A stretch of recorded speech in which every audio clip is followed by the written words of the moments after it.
تخار او کندوز کې جګړه د 9 پوځیانو او 17 طالبانو د وژل کېدو ادعا. سلام وخت مو بخیر. د افغانستان شمال ختیځ ته په تخار کې بیګا وسلوالو طالبانو د دې ولایت د دښتې کلا ولسوالۍ مرکز ته څیرمه د افغان ځواکونو پر پوستو برید کړی دی. ځایي سرچینې وایي جګړه د ولسوالۍ د 1 کیلومترۍ په واټن نواباد کلي کې لا هم روانه ده. تخار کې یوې امنیتي سرچینې له لوم پرته BBC ته وویل د برید کې تر اوسه د ملي اردو 6 سرتیري او 3 پولیس وژل شوي او 3 پولیس او 1 سرتیری هم ټپي دی. له بلې خوا د کندوز د پولیسو ویان هجرت الله اکبري وایي وسلوالو طالبانو بیګا له څو لورو د کندوز ښار پر دریم امنیتي حوزه بریدونه وکړل. د نوموړي په خبره د افغان ځواکونو ځوابي برید کې 15 طالبان ووژل شول. هغه زیاتوي چې طالبانو امام صاحب ولسوالۍ کې هم د افغان ځواکونو پر پوستو بریدونه کړي وو، خو ځوابي برید کې 12 طالبان ووژل شول. نوموړی وایي د بریدونو کې یوازې یو محلي پولیس ټپي شوی دی. وسلوالو طالبانو لا په دې اړه څه نه دي ویلي. د تاوتریخوالي کمولو غوښتنه. وروستیو ورځو کې د افغان ځواکونو او طالبانو ترمنځ مختلفو سیمو کې نښتې او بریدونه کیږي.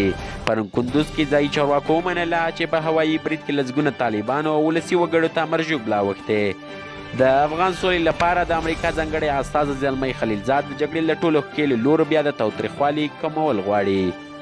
زلمی خلیلزاد پر خپله ټویټر پاڼه لیکي تېرو څو ورځو کې تاوتریخوالی ډېر شوی او له امله یې د ولس په ګډون ډېر افغانان وژل کیږي. نوموړی دوحه کې د افغانانو خپلمنځي خبرو پیلېدو ته په اشاره وایي اړینه ده چې ټولې خواوې تاوتریخوالي کې د پام وړ کمی راولي.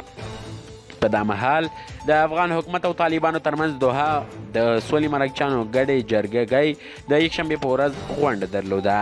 د افغانستان د سولې چارو وزارت خبرپاڼه وایي د ناستو کې د سولې مذاکراتو پر کړنلاره بحث وشو او د اختلافي مواردو د حل په برخه کې پرمختګ شوی.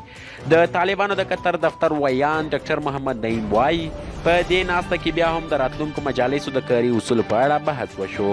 هیله ده چې د پاتې ټکو په اړه ګډ تفاهم رامنځته او بودي ناستې پیل شي. نږدې 10 ورځې مخکې دوحه کې د سولې خبرې پیل شوې او له هغه راهیسې تر اوسه دواړه لوري د خبرو د ایجنډا چوکاټ او اصولو پر سر هوکړې ته نه دي رسېدلي.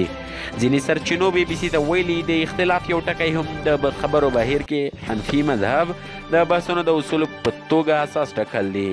د افغانستان اساسي قانون سني حنفي او جعفري شیعه د دغه هیواد د رسمي مذهبونو په توګه په رسمیت پیژني. د افغانستان ډېری وګړي سنیان دي خو لږه کې شیعه مذهبه هم لري.